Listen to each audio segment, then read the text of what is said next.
yung mga solso ng ibang tao, tapos naniniwala sa ibang mga tao na hindi naman niya kilala, tapos yung siguro yung ego niya baka mapiktuhan kaya gusto niya rin umuwi at yung pride niya siguro. Pero hindi ako naniniwala na hindi ako sinasabi lang niya na. So ayun nga mga kapeg, tatanungin natin si Kuya Raul regarding po sa buhay po at kung sino po si Joanna alias Waka Waka po dati po siya ay nakatira sa Ukumba. So tatanungin natin po siya kung paano nakilala ni Kuya Rowel si Joanna at pati na rin ang kanyang kaibigan na si Monica.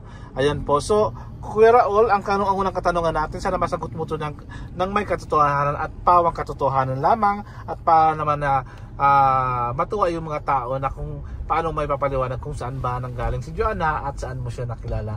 Ang unang katanungan natin is, where did you meet Joanna alias Waka Waka? At saan at kailan yon? Dito po nagtatapos ang ating video. Ayan. Pero sagutin muna kasi gusto rin lang malaman di ba marami tayong mga viewers sa mga bagong viewers po, mga amigo, nakilala namin si Joanna before doon sa Ukumba, kung saan kapag nagpapalaro kami nandun siya. Pero hindi ko talaga alam kung kailan ko siya unang nakausap o na-meet. Ang natatandaan ko lang si Belgium tsaka si Jose that time, magkakasama kaming tatlo. Tapos nakabihi si Joanna tsaka si Monica. May pinagtigisahan niya nila ni Joanna tsaka si Monica, si Jose tsaka si Belgium. Ngayon hinahabol ng halik ni Monica at ni Waka Waka si Belgium tsaka si Jose that time. Pero after nun, nagalit si Chamame. Sabi nga yung mga friends ko, ibag mo ang niloloko. Ganon. So after that, nang sinabihan siya ni Chamame ay naging okay naman. Kumbaga at first talagang gusto ni Waka Waka si Kuya Belgium. Oo, doon. So dumating yung mga times na pagka nagpapalaro ako doon, nando si Joanna. Yun. So that time ay nagkatrabaho pa sa bar si Joanna. Nakita mo kung paano pedestrian crossing. Nakita kung paano kami habulin ni Joanna. At nakapulupot na parang ahas. Nakita mo siguro yun. Na nagpa-picture pa kay Monica. Nagpa-picture pa. Tapos first time kasi, usually kasi pag mga puti, kagaya namin, talagang pinagkakaguluhan ng mga ano doon, ng mga ginyana. So kahit hindi naman kagwapuhan, talagang si Belgium nilalapitan. Ang tanong ko, saang lugar ba yon nakita kayo? Kanto. Sang malapit kina? Sa Kanto, malapit doon kila Concha. Doon po. Doon po sa nakilala si Joanna. So the rest is history. The rest marami na nangyari. So, ang pangalawang katanungan ko sa iyo is, anong na-feel mo nung makita mo si Wesley? Unang na-feel ko. Nakita mo si Wesley. Di ba, namit mo si Joanna, afterward, nakita mo si Wesley. Si Wesley, nakita mo na siya, pero hindi mo alam na anak mo na siya ni Joanna. Nang nakita ko kasi dati yung mga bata doon, hindi ko alam kung sino yung mga nanay-nanay nila. So si Wesley, ang natatandaan ko, lagi niya kasama yung kapatid niya, buhat-buhat niya. So siya laging pinag-ahawak ng kanyang nanay. Kasi nga yung nanay niya nagkatrabaho sa gabi, tapos sa umaga tulog. So sa umaga, si Wesley ang nag-aalaga ng mga kapatid niya. Siya yung buhat-buhat kahit na maliit pa si Ilan noon. Yun. So ayun nga, nakilala ni Kuya Raul. At anong na-feel mo? Na-feel ko? Nauna? Mabait na bata. Ikaw ba naman nag-aalaga ng kapatid mo? Bihira sa mga bata yung kapatid mo, alagaan mo. Siyempre dapat that time nag-enjoy, dapat naglalaro din dapat si Wesley. Pero maraming nagkagusto na sa kanya that time kasi nga mabait na bata.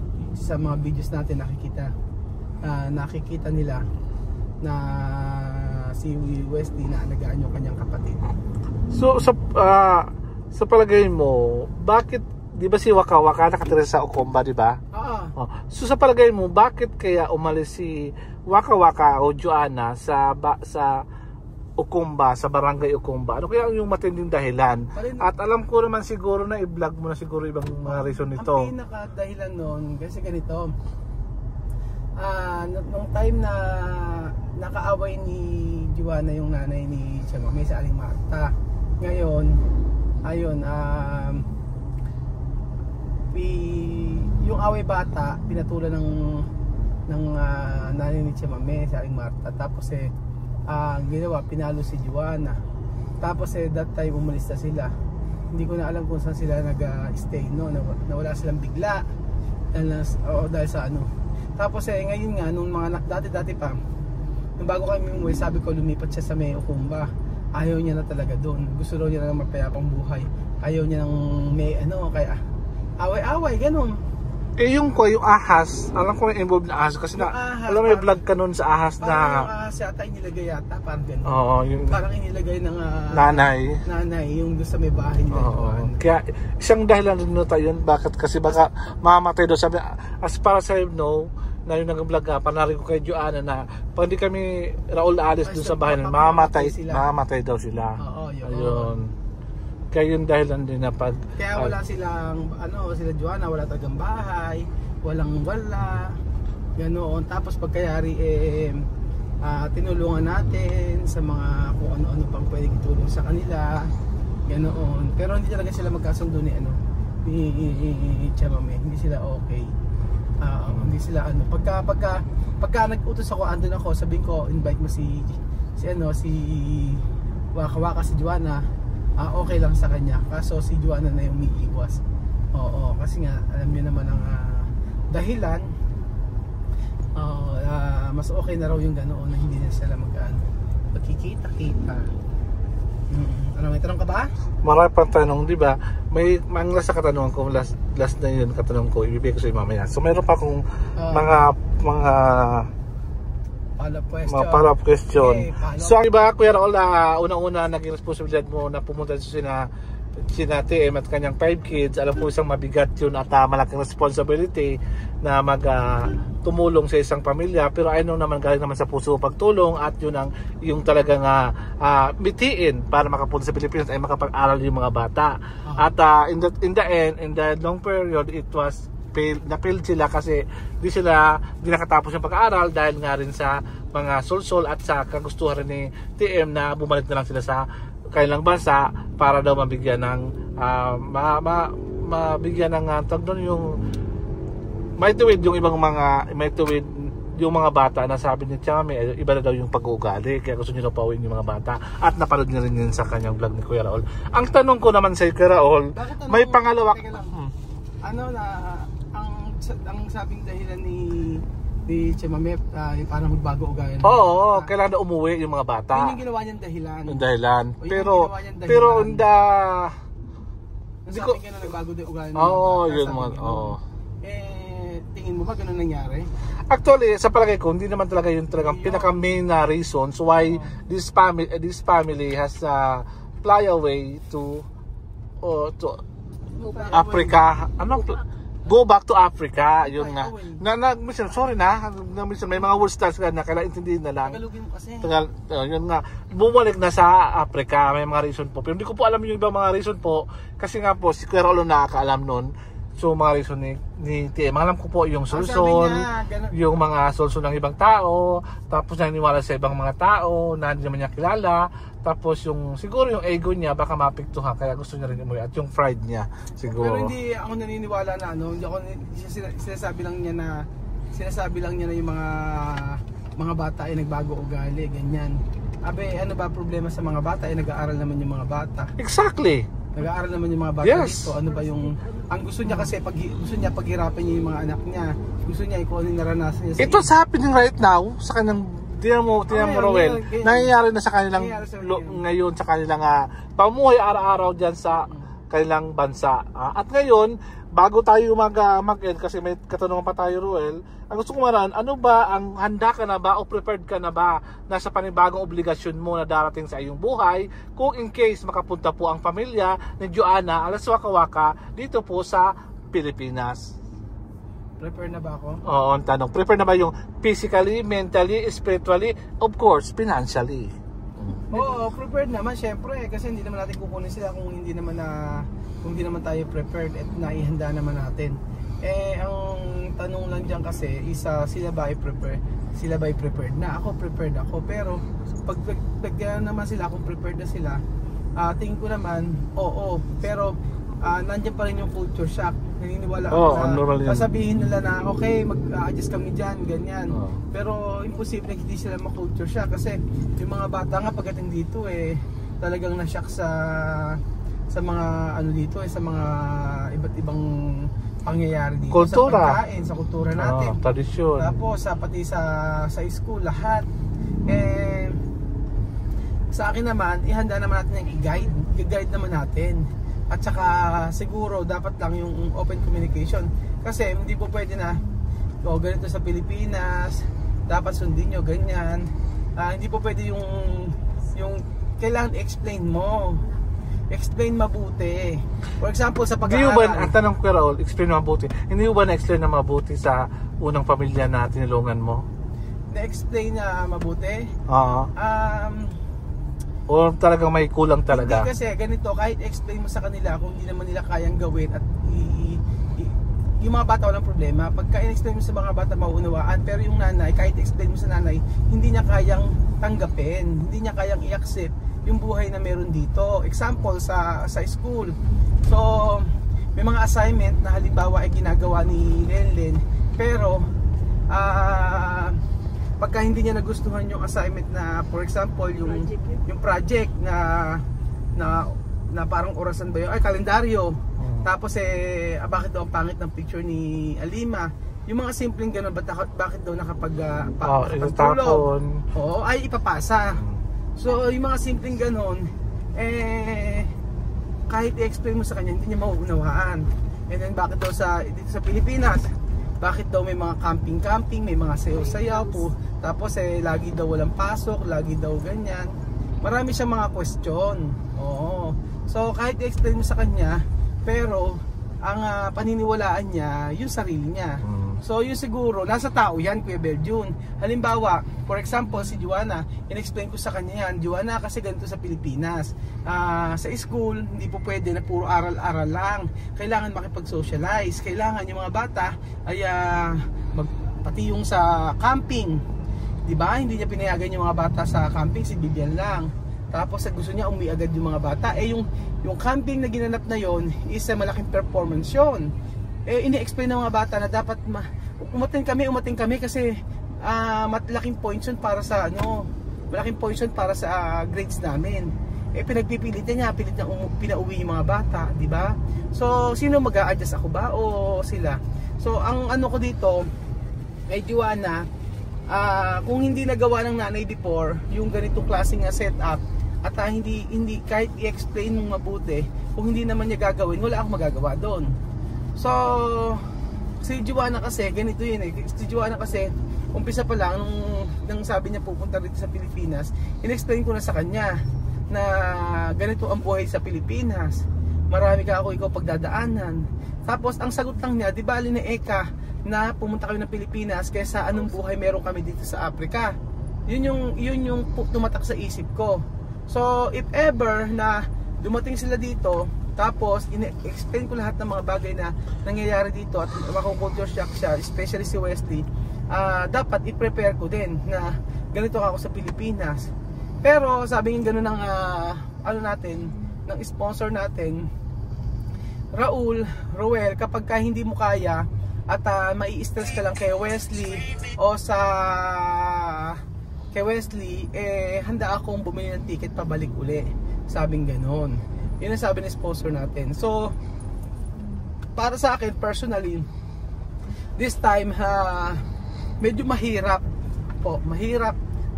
para sa akin dahil ako yung mag-explain, ako yung mag-guide, at ang tingin ko kahit na mahirap siya, kung yung nanay, halimbawa si Joanna, ay bibigyan ako ng pagkakataon na ako yung mag-guide or ako magiging guardian, I think magiging possible na maging matagumpay si Wesley. Ang naging conflict kasi before, yung nanay na kung saan kinokontra yung buhay dito sa Pilipinas. For example, sa Tagalog na ayaw niya pag Tagalog yung mga anak niya kasi makakalimutan daw. Yun yung sabi ni Sophie. Pero nang tinanong ko naman sa kanya, hindi naman daw ganun. So mahirap yung ganun na meron kayong contrast. Ano ba ang gusto natin? Ang mapabuti yung mga bata. Ang bottom line dyan is yung nanay na hindi kayang tiyagain yung buhay din sa Pilipinas, magpe-fail talaga kung yun yung iaano niya sa mga anak niya, kung yun yung ipapagawa niya sa mga anak niya, kung yung buhay before sa EG, yun yung gusto niyang maranasan ng mga anak niya. Kaya tingin ko, kahit prepared man or hindi prepared yung mga bata, especially pag nandito sa Pilipinas, dadaan talaga sa pagsubok yan, especially sa pag-aaral ng mga bata. Ganun po, kasi hindi lang kasi dapat kasi pagka nagpunta rito, sabi nga ng nanay before, ay hindi pwedeng pa siya libot lang ng libot, dapat talaga mag-aral at ganun. So hindi ganun kasi ang buhay na nais natin para sa mga bata. Ang gusto natin yung ma-enjoy yung buhay na meron dito sa Pilipinas. Napakahabang ni Kuya Raul sa aking pang-apat na katanungan. May apat na ba? Yung the last but not the least question is, paano mo didipinsahan ang pamilya ni Joanna sa mga viewers at sa lahat ng mga red flag na nakita sa kanya before pa, sa tulad ng pagninegosyo at tulad ng pera sa iyo? Paano mo siya didipinsahan sa mga subscribers? Depensa ko dyan, kaya nagpe-fail yung negosyo ni Joanna is because wala naman kasing pag-aaral doon about sa pagbi-business, wala siyang idea, and usually ang mga nagnegosyo doon talaga ay hindi na naman talaga umuunlad. For example, yung parang pang araw-araw lang nila. Sa case kasi ni Joanna, wala siya. Wala siyang bahay at bumabayad siya ng upa ng bahay, pagkain, lahat, doon lang kukunin sa negosyo. So I think yung doon kasi yung red flag na sinasabi dahil hindi raw nagtatagumpay sa negosyo. Ang ang masasabi ko lang doon pagkakaiba kasi nila ng mga nandoon, kung pag may sarili kang bahay talaga, actually okay pa. Basta hindi ka na nag-rent ng bahay, ang intindihin mo lang yung pagkain nyo, pwede madaling mag-negosyo. Pero yung red flag yung sinasabi, ang nakikita sa natin din yung sa negosyo na ibinigay sa kanya lahat pero hindi nagtagumpay. Pero dapat unawain natin yung bawat sitwasyon ng tao doon sa EG. So ayan nga po, nasagot na ni Kuya Raul lahat ng mga katanungan. Follow-up question. Follow ko na question sa lahat ng tinulungan mo. Sino ba yung ungrateful? Sa palagay mo, sino ba yung deserving na tulungan o sino ba yung undeserving na tulungan? Ungrateful. Binago ko lang yung deserving at undeserving na tulungan. Siguro naman lahat naman deserving. Deserving yung mga bata. Pero yung siguro hindi deserving. Okay, sabihin ko, unahin natin muna si Marisol. Si Marisol, yung mga bata deserving pero siya siguro ungrateful. Hindi siya deserving tulungan. Dahil yung bagay na halimbawa binigay mo yung kanang kamay mo, gusto kunin pa yung kaliwang kamay mo. Yun ang gusto niya. Si TM? Si TM deserve niya naman tulungan. At ano naman yung deserve naman niya tulungan dahil yung pagtulong naman natin sa kanya talaga namang galing sa puso yun. Kaya nga lang talaga may mga conflicts na nangyari. At yun yung naging problema. Pero pag sinabing deserving kasi, deserve niya kasi syempre paano ba tayo nakakatulong because of vlogging natin, di ba? So almost all sa mga binibigyan sa atin siya naman, di ba? So bakit hindi siya magiging deserving? Siguro ang magandang term hindi yung ungrateful yung siguro yung problema na nangyari ay ang hirap solusyonan kung hindi kayo maghihiwalay. Okay, so at last si Joanna. Si Joanna, I think siya kasi yung walang-wala So para sa akin, deserve niya ng tulungan. Siyempre, deserve niya tulungan. Deserve niya tulungan. Deserve ng tulungan si Okay. Joanna kasi siya yung walang-wala talaga. At in spite na sa mga nangyari, kay Joanna at saka Slow down. sa akin Pedestrian na crossing. wala siyang tampo, hindi siya nagalit sa akin. Ang mahalaga sa kanya ay yung ngayon, yung past hindi na. So, yun po mga amigo. Ayan, natapos po ang ating ako na magtapos. So, maraming salamat po sa inyong Sana, question and answer portion. at least meron kayong idea about sa saloobin namin. Meron kayong idea kung ano yung nangyayari sa buhay namin. So ayan po mga ka-fake, maraming salamat po sa inyong panonood ngayong araw na to. Hopefully po sa mga susunod po mas sagot natin ng maayos yung mga katanungan. Pero sa right now kasi yung aking laman ng aking puso na kung saan yun lang ang aking masasagot. Pero hindi ibig sabihin ay tama ako bagkus ito yung aking opinion. So maraming salamat po sa inyong panonood at God bless everyone. Bye bye.